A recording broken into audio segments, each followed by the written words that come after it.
the last few years have seen some tremendous leadership at the Indiana Department of Corrections, and we are currently housing 7,000 or 8,000 more inmates than we were just 5 years ago without having spent $1 to construct any new space. It's been a tremendous job of management, also the use of some creative alternative methods.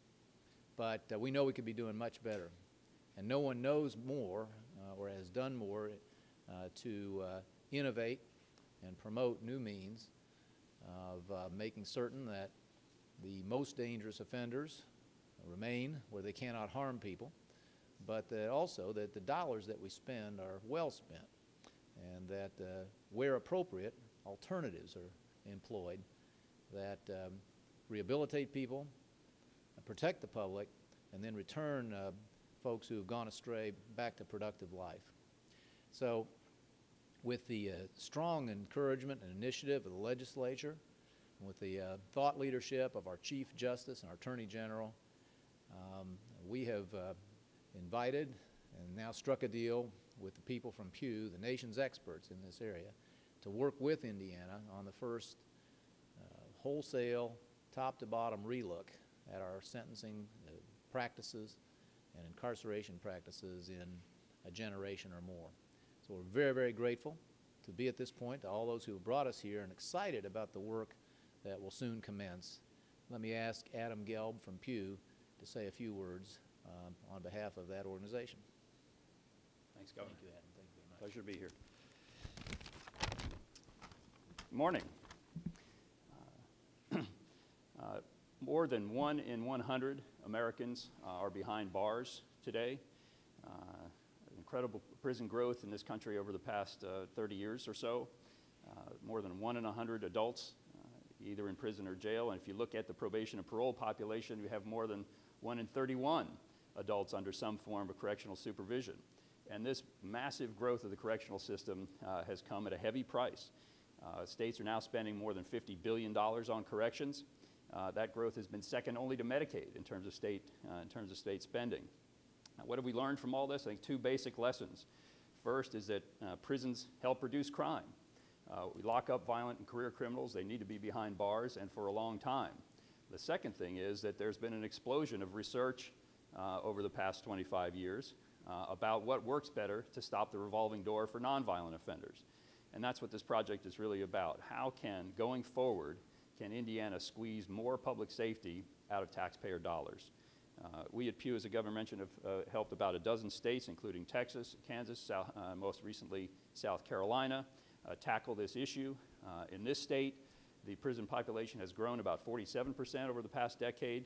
Costs are up 76%, but the state has had a little bit less of a crime drop than other states as well. So we can do better.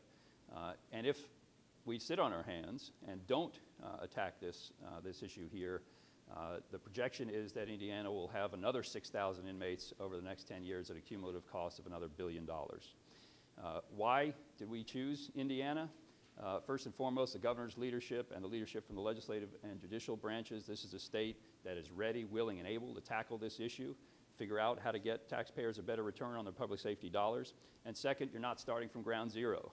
There have been several things that have occurred in this state that give us reason to believe that there's a strong foundation to build on. There are specialty courts, there's risk assessment, statewide system that's being put in, and these are sort of some of the essential building blocks of a stronger system. So congratulations for the progress you've made so far. There's a 3-step process to how we work. Everything is data-driven. That's the first piece we will take, along with our partners at the Council of State Governments, Justice Center, who will lead this effort on the ground. They will take significant volumes of data from the state and analyze specifically what is driving the prison population up here. There'll be a process involving all 3 branches then that takes a look at that data and identifies what specific policy solutions should be addressed. And then third stage would be an implementation and accountability piece to make sure that those solutions are put into place. The fundamental premise here is that prisons are a government spending program. And just like any government spending program, be it education or health care, it needs to be put to the cost-benefit test. Are we getting the best return possible on our public safety dollars? So we are very fortunate and pleased to be here with you, Governor, and look forward to a very successful collaboration and partnership. Thanks so much, Adam. Thank you. Andy. Probably misses most people's view or notice that more than 2,000 times a day, an Indiana trial judge decides what the sentence should be for someone charged with a crime. They do that on advice of prosecutors, of defense lawyers, of probation officers, and others. And the question on the table every one of those 2,000 times each day is, what's the smart sentence? What's the one that matches this offender, matches this offense? Who actually needs to go to prison? Who might safely be helped by some alternative? And the smartest sentence at the end of the day is one that does the most to try to prevent another crime. And there are, in place after place in our state, alternatives to prison that try to hold accountable people who we think might be trusted with a second chance.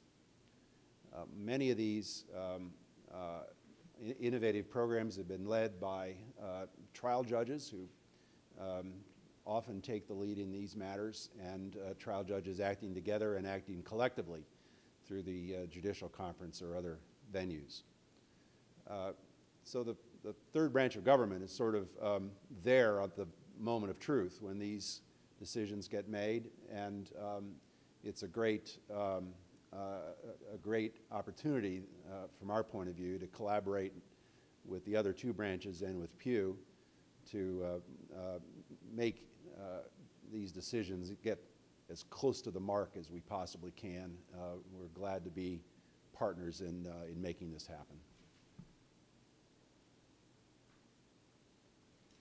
As the chair of the Criminal Code Evaluation Commission, I want to say on behalf of the legislators how excited we are to have this process kicking off. As you might know, several years ago, the legislature passed legislation creating a commission to look at our criminal code line by line and see if there was a smarter way we could be approaching the issue of crime. And one of the things during that process that was really striking to me is, as I talked with legislators from all across the political spectrum, both parties, House and Senate, there really was consensus that there must be a better way to approach this problem to enhance public safety and get a bigger bang for the taxpayer's buck. And so that's one reason we created the commission. And then we were fortunate to learn that the Council of State Governments and the Pew Charitable Trust have been involved in this process in other states and really have a tremendous reservoir of knowledge that can be helpful to us and help us put together new policies that work best for Indiana. CSG and Pew have worked in other states and had very great results, and they're going to provide us a number of options that we can look at and determine what will work best for Indiana. The other great thing about Pew and CSG, and when you look at how they've worked in other states, is they know it must be a collaborative process. When I think about how many people are involved in our criminal justice system, from the police officer on the beat to the Chief Justice of the Supreme Court, you have the legislators passing laws, the governor has to enforce those laws. You have such a tremendous amount of people at all levels of government involved in the process, and if we don't collaborate together to determine what are the best solutions, we're going to have a difficult time making this happen. So I think this process we're about to embark on with CSG and Pew and all of the levels of government through collaboration, I think we're going to get to some really exciting new policies for Indiana that are going to make our state safer and also save taxpayers a fair amount of money in the process. Questions for any of our guests? I have a question for Adam from Pew, right? Can you generalize a little bit about what it is that you found in other states and what other states have done? Sure. Well, there are two things and two things only that determine the size and cost of a prison population, right? It's admissions and length of stay. How many people go in and how long are they there? So you can boil it down simply, but what I think Representative Pierce just pointed out is that there are so many moving parts. Once you take a look at either of those pieces, you can go in a lot of different directions. So our process is a very data-driven process. It's specific to the state, So we don't, I mean, of course, we've heard a number of things, but we don't have any kind of judgment at this point about what the specific policy targets here would be. I would put out, just to try to be responsive to your question, but not knowing the data here yet because we haven't analyzed it, that one of the most common things we're seeing in states is a high failure rate among people on supervision, either probation and parole. And people are saying, we are sick and tired of seeing the same people over and over again, and we need to accelerate our adoption of evidence-based practices to stop that revolving door. What's the timeline of this? Like, how long will it take to collect the data? How long will it take to analyze it? Like, what's the average timeline? I mean, I know each state is going to be different, obviously. We'll be working feverishly through the summer and into the fall with an eye toward providing the support to the steering committee that's been formed and the governor looking toward next legislative session.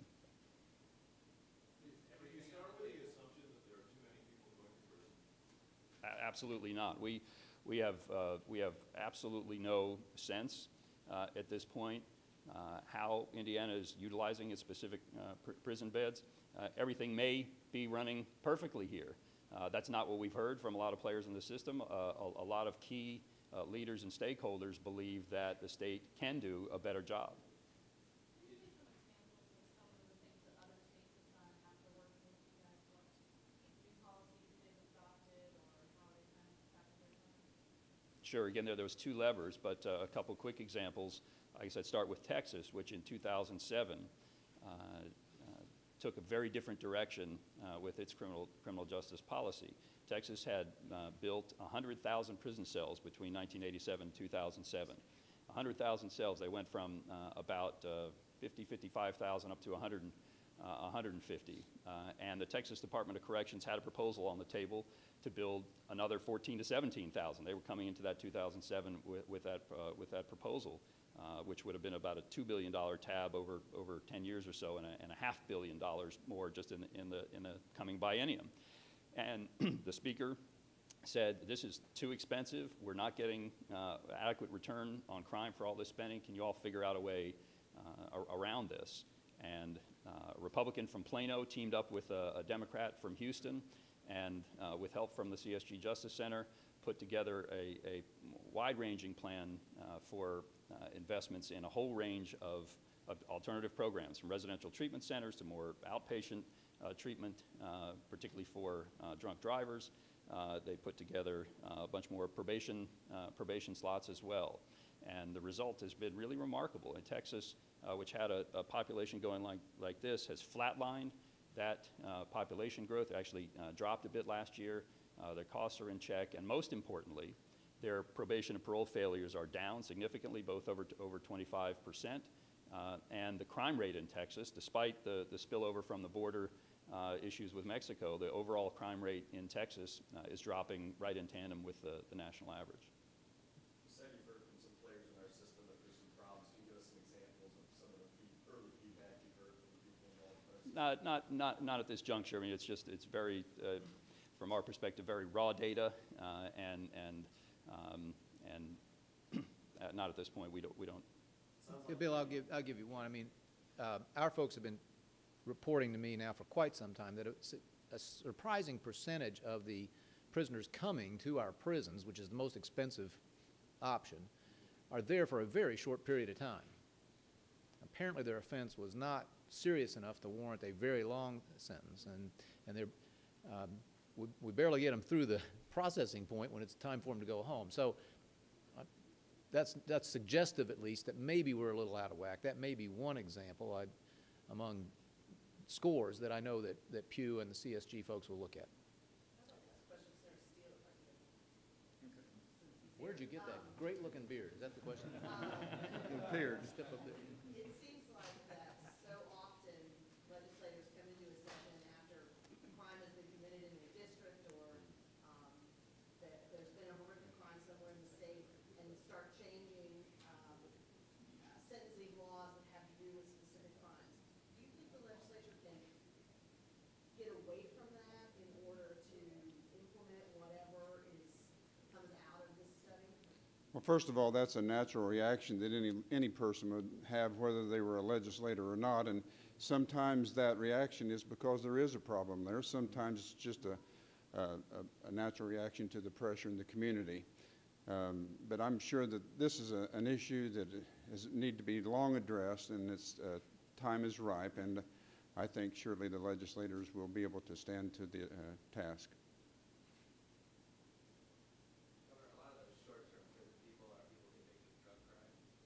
Is everything on the table in this look like legalizing marijuana or something along those lines? Monday morning. We don't like to constrain our, advisors, and I guess I wouldn't expect that. But again, our understanding of what they've been able to do in the dozen or more other states they've worked in is that everything is very evidence-based. They take a fresh, clean look. As Adam said, they found that states are not alike. So we'll like that, and within reason, we'll listen to any suggestion they come up with. Governor, what's your sense of the job our state does with rehabilitation, keeping repeat offenders from going back to prison? Obviously, that'd be a great way to cut down on Yeah. costs and having people back. Better than before and not nearly good enough. We've put a lot of emphasis on this. Ed, every time we get together, and this is the first thing I harass Ed Buss about, and it's been difficult to budge that number. It has budged, but we're still well up in the 30s depending on the category of offense, and it's a huge opportunity if we can learn things or apply new practices. That the leverage around that number, and there's been talk here about dollars and cents, and we pay a lot of attention to that. But think about the human cost of the crime that wasn't, the repeat crime that wasn't averted. I think that's the first thing on everybody's mind. Do you have any specific goals in mind of how much money you'd like to see, reduced or any crime goals? I want to see no, and the answer is no. I'm hoping for very, very large improvements, and they have effected those, as the Texas example Adam just gave you illustrates. You apply that same sort of percentage improvement to Indiana, it would be a remarkable step forward. So let's aim, as we always do, let's aim high. Governor, you talked about dollars and cents. Late Friday, your office issued a response to Senator Simpson's request for a list of budget cuts. Do you feel that response was adequate? Yeah, for the moment, 476 pages is a lot of information. But we're going to close the books of the state in 2 days.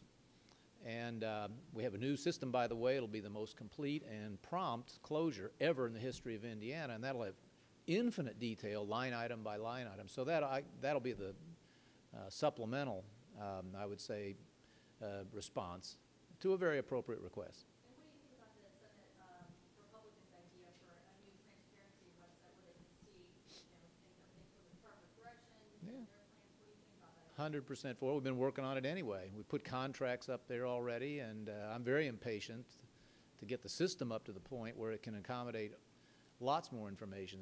This is all upside. What I like, for instance, about the contracts being visible now is, first of all, I want people, of course, to know who won and how, but I also want for the next time around, I want the competitors to be able to sharpen their pencils, maybe beat the price or improve the service. So everybody wins, and I'm as impatient as the next person to get better at this. Back to this initiative for a minute. Can someone explain the genesis of this, the cost involved, who's up with that, some of the details? Did Pew approach the state? Did the state approach Pew? How did this I think the legislature probably deserves the credit for certainly seeing the opportunity. The council state governments, which is Pew's partner here, serves legislators. I think I first heard of it, if not from Matt, from somebody else here. And but our folks in corrections were very well aware of what the benefit has been to their colleagues in other states. So hard for me to trace the entire genealogy of it, but let's just say that it's a very cooperative effort and something that's brought a lot of people together. Does the state spend any money on this, or is this funded by Pew? Well, we'll see. Let me just say that any money you spend, you'll get back 100 times over if you have anything like the results that they've had elsewhere. But for the study itself, obviously implementation, I can see the state would have to take on costs, but is the Are we study sharing the itself cost of this? 100,000. Yeah, 100,000 from our end, and 500 to $1 million, he says, from the foundation. $100,000 of state funds, 500 to $1 million of from the Pew Foundation. And where do you know where you're going to take the $100,000? I know you have a lot of extra money. Criminal Justice Institute. Well, Criminal Justice Institute. Let me just say, most of these are federal funds passing through. And we were talking earlier, in this whole area, I've seen money well spent, but I've seen a lot of money poorly spent, not just in Indiana, but nationally. Given the return, the consistent high return that Adam was talking about on these dollars, this may be some of the best money that Criminal Justice Institute invests. And to recap, there's no real specific hypothesis heading into this, right? It's very much kind of an open process, see what's found. From the state's end, it's, you know, let's follow the data and see what it tells us. So you could say that the average person is really not going to see much of a difference for a while. Depends what crime they committed. Well, again, we believe anything worth doing is worth doing fast now, and Pew has shown in other states an ability to move fast, but Adam ran you through the timetable. Intensive data collection, then discussion with the legislature, with the commission, and I think we all hope to be together in the third and fourth quarters talking about, all right, what does this tell us? What changes are we going to make? And get to doing it in January. So I'm hoping that there will be, within the next 12 months anyway, material differences beginning to show up. If I could add to that, Governor. Please. In the legislature's discussions with Pew and CSG, we made clear that we really want to have something the legislature can consider in January. So all of our discussions about timeline, which is very, very aggressive, but it's designed to have options recommended to the commission that it could recommend to the legislature in January, because it makes sense to do a lot of this in tandem with the budget. If we're going to end up determining we have to reinvest in certain areas, shift some priorities around, we want to be able to do that in tandem with the budget. It needs to kind of go along together. So our every intent is to have a bill presented to the legislature by January that they can consider. Thank you, everybody.